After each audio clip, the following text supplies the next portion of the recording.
Ja men precis. Krisberedskapsveckan. Vi informerar om hemberedskap och vad som man behöver tänka på ifall att strömmen försvinner eller vattnet försvinner eller värmen i huset. Och vi går igenom lite saker som kan vara bra att ha i en hemberedskapslåda. Det kan handla om ficklampa. Det kan handla om radio för att kunna ta emot information. Det är bra att ha vatten, det är väldigt viktigt. Det kan vara vattendunk, är bra att ha. Konserver för att ha mat. Och den här veckan genomförs i hela Sverige. Det är 3:e gången i år som den genomförs.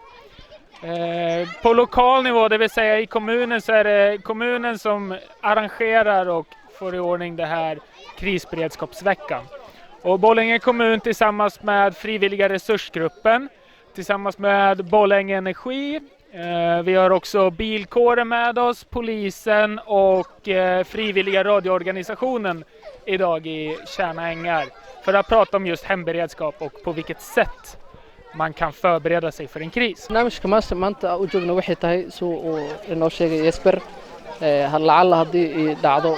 inay korontadii guryihii ka tagaan biyihii ka tagaan gurigii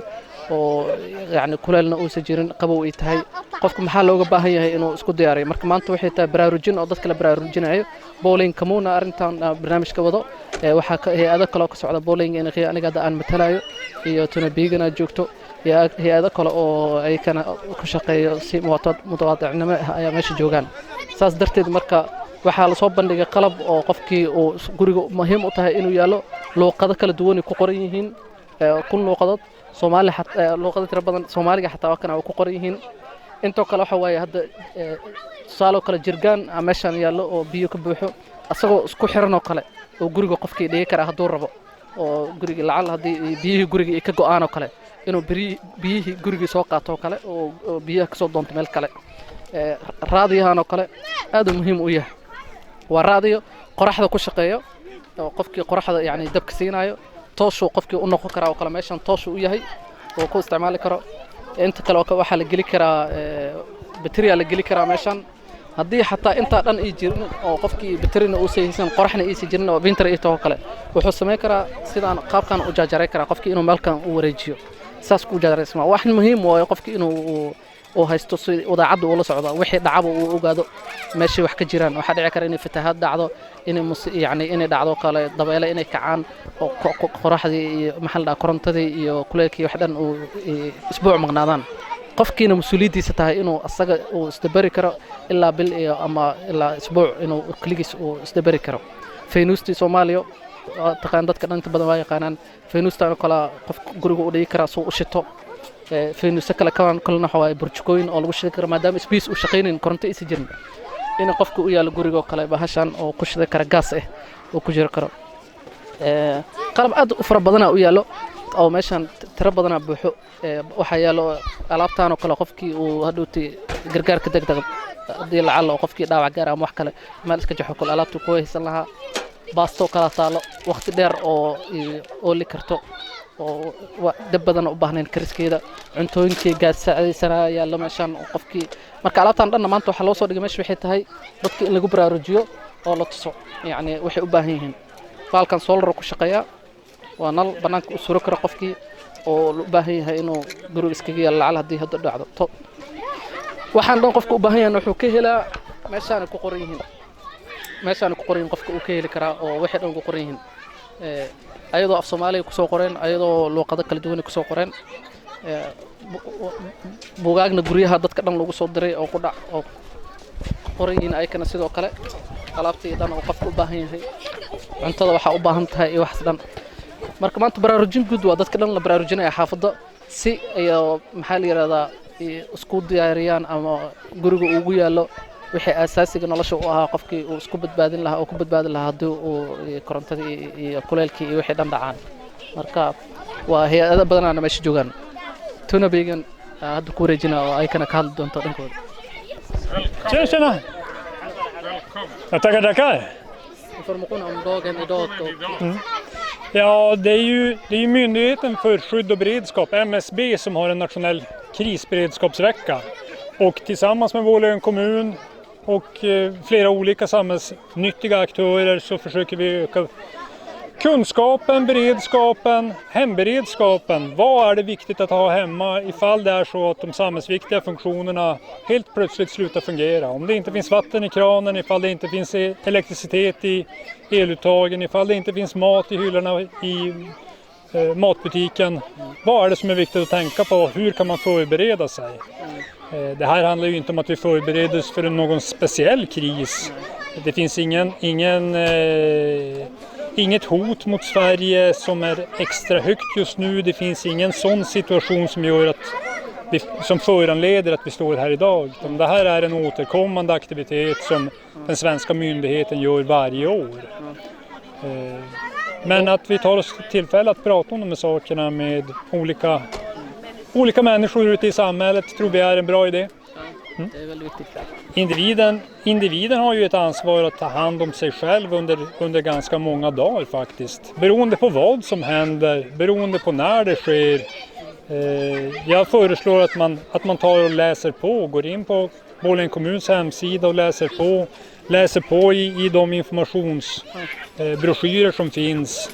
om vad som är bra att ha hemma och hur man kan förbereda sig och sin familj på ett så bra sätt som det bara går.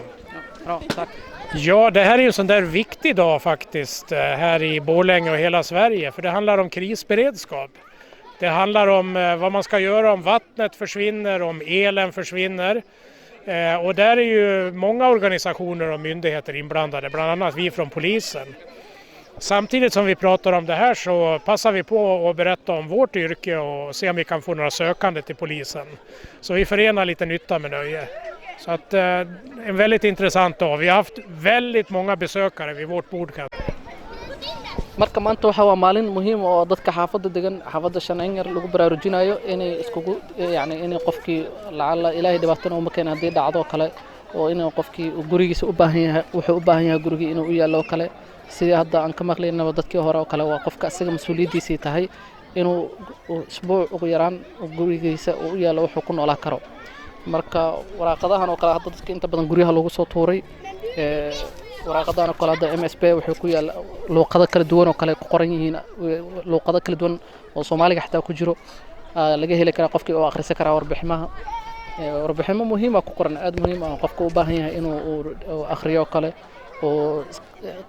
checklist xataa sameeyo qofku wuxuu u baahan yahay guriga inuu u yaalo kale haday noqon lahayd cuntooyinka kale waqtiga dheerka uu laayo haday noqon lahayd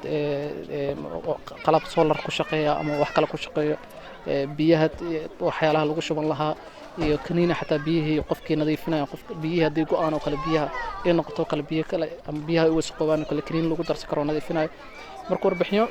warbiximo muhiim oo kala duwan ku qoran dadka waxa laga inta badan waraaqada inay safiirin ama san muhiimad gaar ah ay siinin saas darteeda marka baanta hadda iskugu imaado Borlänge iyo Tunabigan iyo Borlänge Kommun aan xaafadan loo soo booqday sida dadkii loo baraarujiyo oo warbixintan loo gaarsiiyo dadkii si fiican ay u gaarsiiyaan Soomaali meediana aad ugu mahadsantihiin inaad maanta gaarigan muxuu qabanayaa ayuu leeyahay marka gaarigan oo kale hadda raga wato waxa waaye gaariga wax lagu talagalay isgaarsiinta kale inuu fududeeyo kale raadiyo kale waxa laga yaabaa hadii qadkii internetka dhan uu damo aysan shaqeynaynin korontadii oo kale oo marka wuxuu caawinayaa inay signaaladii qadkii oo dadkii caawiyaan wuxuu gadaal ku leeyahay xataa battery weyn aan gadaal u saarno oo koronto asaga uu isku filnaa karo inuu kaligiis dabkiisa uu ku shaqeeyo marka qalabkan dhan waxa loo tusaa dadka in la tuso wixii dawladda dhankeeda sidii ay isku diyaariyaan qofkii shakhsiga wax looga baahan yahay inuu is diyaariyo sababtoo ah ay qofkii shakhsiga dawladda mas'uuliyad gaar ah kama saarno markii hadda dhibaato noocaas kale ay dhacdo qofka looga baahan yahay inuu diyaarsan yahay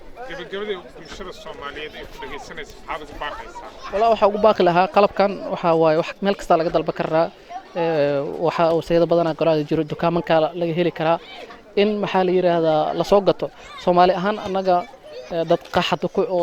cusub yahay dad qaar inta badan waa dad soo qaxay oo qax soo arkay oo soo noolaada noloshaas kale ma aha nolol nagu cusub oo aan ka bixi karin laakiin waxa loo qalabkeeda ma u haysano uma diyaarsanin inta marka imaanay oo kale hadda waxaan noo muuqataba waligeedba inaysan koronto tagin waligeed inaysan biyihiisan taginin waligeed inaysan dhibaato dhici karinba